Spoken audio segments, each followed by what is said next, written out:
Hey everyone, it's Scott Gustafson. Hope you're having a marvelous day today. It is another beautiful sunny day here in North Carolina. This reminded me of a vivid memory I had years ago when I was young. When I was 10 years old, I had my very first business. And you're probably thinking, Scott, how can you have a business when you're 10 years old? Believe it or not, I had a lawn mowing service. And at my peak, I had about 17 yards, which was a lot of yards to manage as a 10-year-old. You know, it takes about an average of 2 hours to mow 1 yard. So that's 34 hours out of the week I had to devote to my business. And sometimes it was very difficult to keep track of all that. School, playing soccer, hanging out with friends, being with family. And one day in particular, I remember it was summertime, so it was hotter, so much hotter than it is right now. If you ever experienced summer in North Carolina, it's not pleasant. At least it wasn't for me.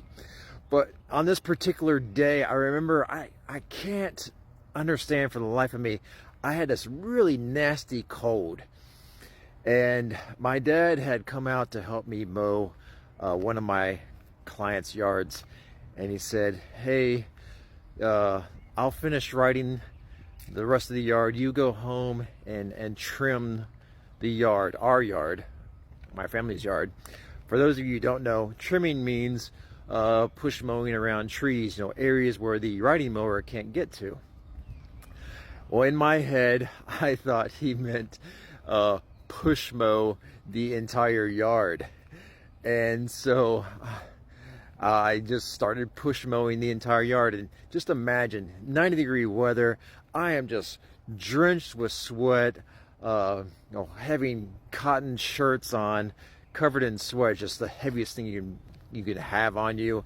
Sun is beating down on me. I can't breathe. I got this bad cold, just mucus coming out my nose. I'm covered in grass clippings and dirt and everything. I'm just totally miserable. But the whole point of this was I had an objective. I had a goal. I had a mission. My dad told me to push mow the yard. So no matter what, I was going to push mow that yard. And that heat actually helped clear my cold. I blew my nose a really hard time, and it cleaned up my sinuses. I started push mowing the yard until he finally got home, and he explained to me, I didn't want you to push mow the yard, I just wanted you to trim the yard. But I still got a lot of work done that day. He helped me with my business, finishing off that yard for my client. So the reason why I wanted to share this not so pleasant story with you, there are going to be days in your life where you have a goal, you have an objective, you have a mission that you need to accomplish. The conditions are not going to be the best. You're not going to be feeling your best. You might even be feeling your absolute worst. But you have a goal. And if you want to achieve that goal, attain the results you want, you got to do it yourself. You got to find a way to push through that misery, push through that headache, that pain, and you're going to go out there and you're going to do it because it's your goal. No one else is going to accomplish your goals for you. You have to do it. So let me know what you guys think. Have you ever had a time in your life where you felt like the absolute worst? You wanted to just curl up in a ball, go back to bed, get to it tomorrow? Let me know what you think in the comments below. I hope you guys have an awesome day. I'll see you in the next video. Take care.